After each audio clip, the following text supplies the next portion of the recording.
Hello everybody, thank you so much for coming. I find it fitting that we're gathered here together as a community. And number one, we're standing in support of Jennifer Ward.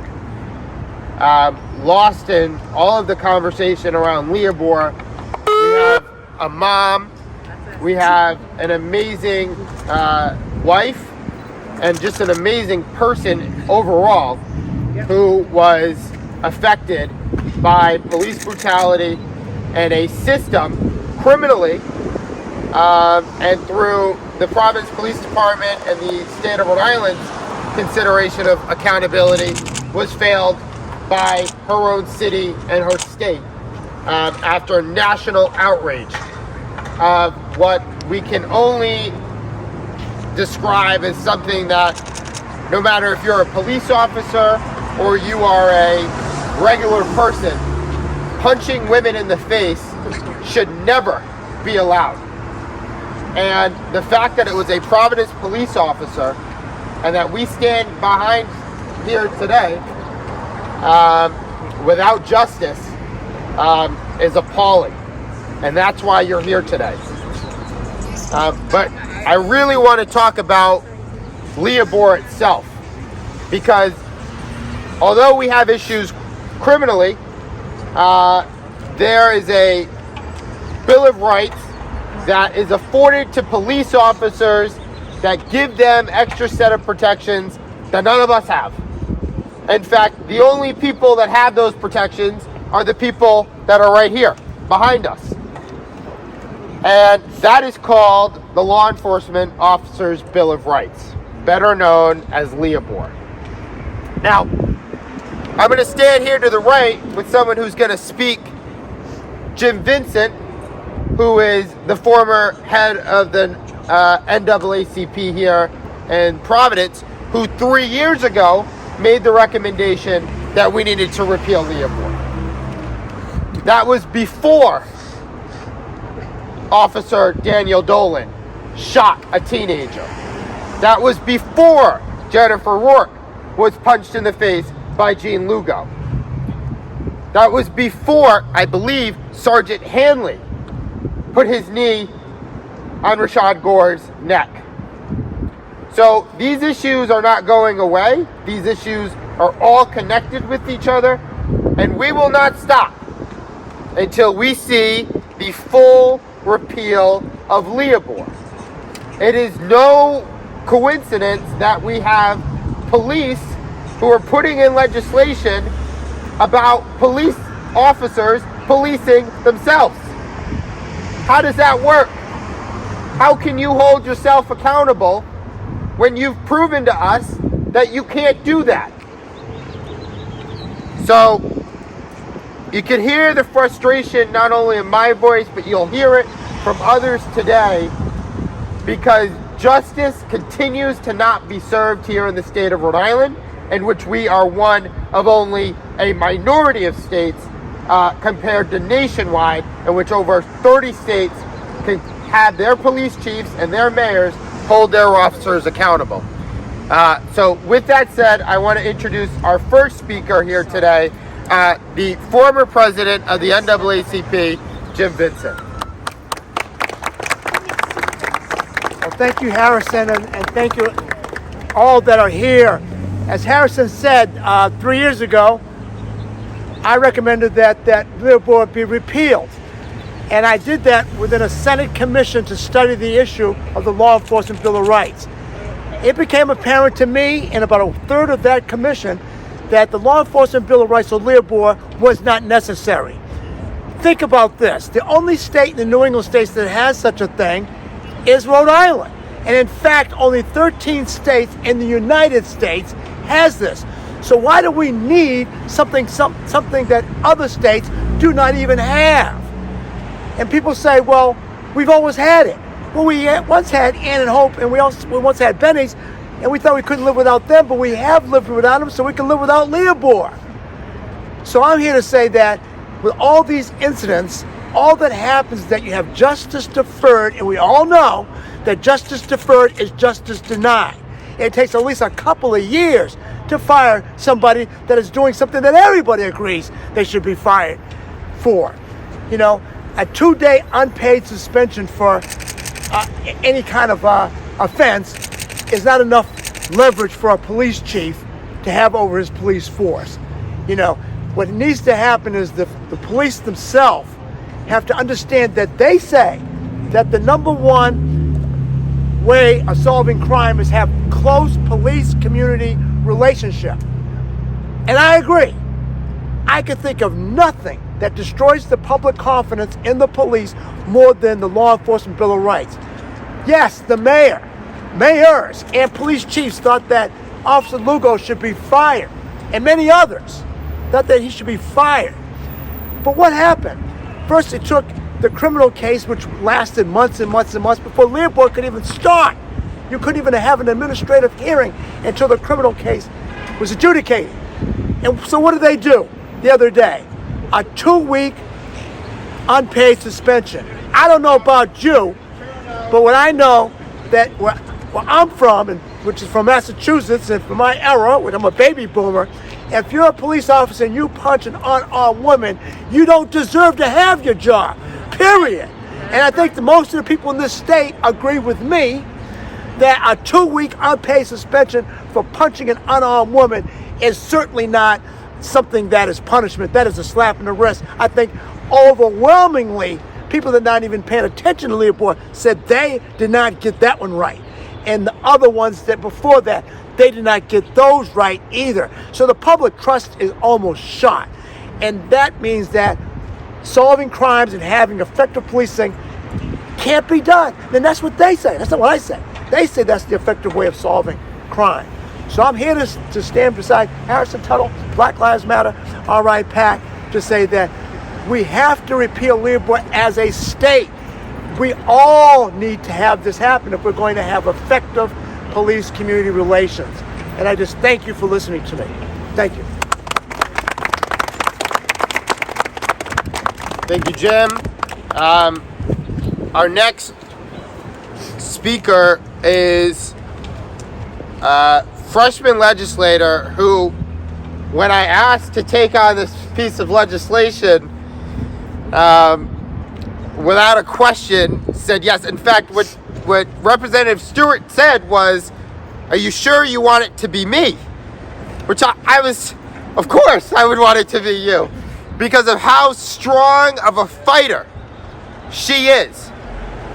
And whether it's this year, whether it's 2 years from now, whether it's 4 years from now, I know that Jennifer Stewart is going to deliver on repealing LEOBoR, and I know Jennifer Stewart is going to deliver for her constituents of Pawtucket. Without further ado, I want to introduce Representative Jennifer Stewart. Right. Hi, thank you, Harrison, and Black Lives Matter, PAC RI, and Jim, it's nice to see you. So I'm here with a short and simple message, and that is we need to repeal LEOBoR. I put the bill in this year, as Harrison said, and like you, I'm here today. I put the bill in because I care about small d democracy and everything on which it depends, which includes equality and rule of law. And so I was very happy to take this on, and change is a struggle, and it's going to take a long effort, but we can do it because we've seen change in Rhode Island. Just yesterday in the House, we passed the EACA, and people said that that wasn't going to happen. A few years ago, we changed Rhode Island and Providence plantations to Rhode Island. We can make this happen. It's going to require us to be in for a longer struggle, and for you to contact your representatives and your senators and demand that they support repeal and that they don't settle for what is can feel to be the more politic and safe route of reform. Reform is not going to deal with the fundamental problem of LEOBoR, which is that it has eroded public trust and it undermines rule of law and equality. So thank you, and let's do this. That's a fighter, and that's someone who I know is not going to be messed with in the General Assembly, let me tell you that. One of our last speakers here today is a person who got me into organizing. Someone who opened the door to an ability to advocate and stand here today because of his passion and advocacy towards Black and brown communities. I want to introduce to you the former executive director of Black Lives Matter, Rhode Island Political Action Committee, and former candidate for City Council in Ward 3, Corey Jones. So, what gets me upset about this is that for the last 3 years, we kept hearing there's a will, right? We kept hearing that there's going to be a reform of LEOBoR, that there's an appetite for something, right? And then what they failed to mention is that that reform wouldn't have did a damn thing for this case and many other cases as well. What is the reform if it doesn't stop a man from punching a Black woman in the face? We don't want that. And I believe don't let perfect be the enemy of good, but when there's no good, it's not good, right? Right. So it's like we're gonna look back on this time one day and we're gonna say we had a Bill of Rights for law enforcement that allowed them to wreak havoc in our community, but we didn't have a Bill of Rights for tenants at a time when there was a housing crisis, right?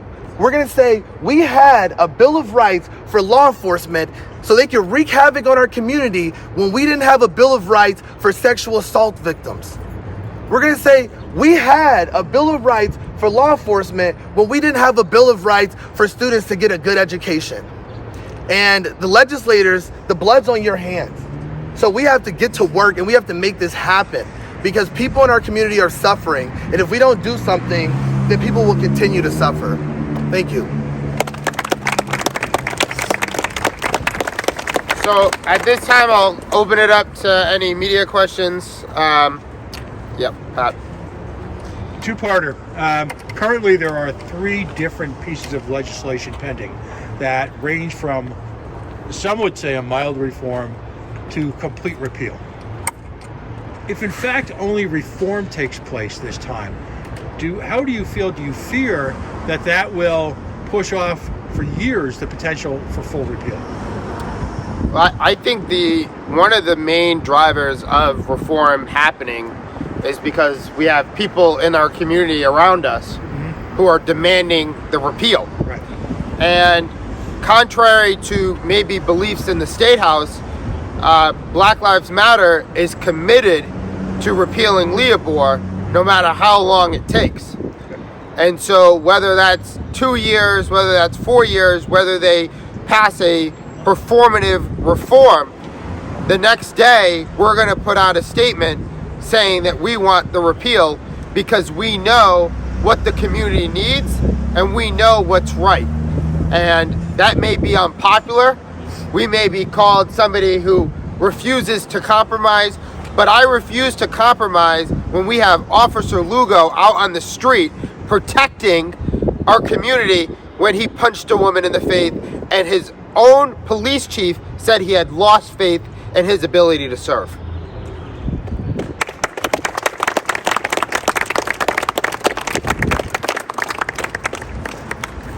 You want to talk about Pawtucket Officer Dolan, who's facing a LEOBoR hearing pretty much any minute now? So I spoke to the mother of the young man who was shot by Officer Daniel Dolan. And this is another case in which the city of Pawtucket wants this officer fired. And because of LEOBoR, they can't. So here we have an officer who shot a young man driving to go pick up pizza, and is now under LEOBoR investigation, only, by the way, after facing criminal charges in which he was found innocent. Go ahead, John. Something up about that.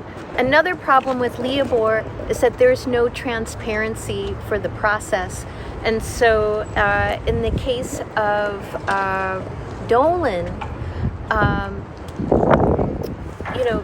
the Vincent family is facing a LEOBoR hearing that is going to be completely obscure to them. And their son will have to participate in it without the support of his family because of the way the hearing is set up. And it's the lack of transparency that also erodes the public trust. Representative Stewart? Yeah. You've also, in what some might see as a sideline, but a critically important part of State House reform, have legislation pending which will require full and ongoing transparency in terms of litigation, civil litigation, the type of which that, as a result of LEOBoR, can often end up with millions of dollars of damages that is paid for, in the Dolan case, for example, by the citizens of Pawtucket. How important is that to you, and where does that stand? Yeah, so I introduced a bill earlier this session which would require cities and towns to disclose information about legal actions in which they are defendants. And that information would include a brief summary of the case, who is representing the city in the action, and how much has been spent, and to disclose that annually. And again, the decision to defend a legal action is basically a policy decision, and it's one that we as taxpayers pay for, and we should know about. And so it was heard in committee earlier this session, and it's held for further study, and we'll see what happens with it. Can I, while you're here, can I follow up with one other question? Yeah. More philosophical. Yeah. You're a teacher of young people. That's right. You engage in a lot of conversations, I would imagine, with a lot of bright young minds of a variety of backgrounds about civics and history. That's part of your work. Yeah. Young people are still happy. They still have hope. They haven't been tinged by the cynicism that maybe some of us older folks have. How do you explain something like LEOBoR and the results of it to young people? That's a hard one, because I think young people have an instinct for fairness, equality, and justice. And, well, first, I think most people are probably not even aware that we have this until something flares up in which they're wondering, why can't justice move forward? And I don't know if there's any good way to explain it and still try to cultivate faith and goodwill in the system. Thank you. Representative Stewart? Yes. Will there be public hearings and input when these bills come up for discussion? Well, the LEOBoR bill has already been heard in committee. I guess now In the a couple House. in the House. But in the Senate, Yes. we'll see. Yep. So if you follow us on social media, the minute we know, we will let you know. I will say, in any legislation, it's not just this one. One of the most frustrating parts of our General Assembly is that the representatives don't even know when their bill is going to be heard up until at least maybe 48 hours. And so we have 48 hours to let everybody know that they could spend their night at the State House at a random Thursday when they may have soccer practice or they may be able to take care of their kids, all while people like Officer Lugo are benefiting off of this law being in place. But I also want to say this, because 3 years ago it was very popular to come out here and to support organizations like ours and feel good about yourself. For all of you to be here today, 3 years later, and for you to stand here, and it's pretty chilly, supporting Jennifer Rourke and calling for historic legislation, I'm proud of all of you. And I'm proud to stand here together as a community to get this done together. Because without all of you, we're not going to get it done. We're not.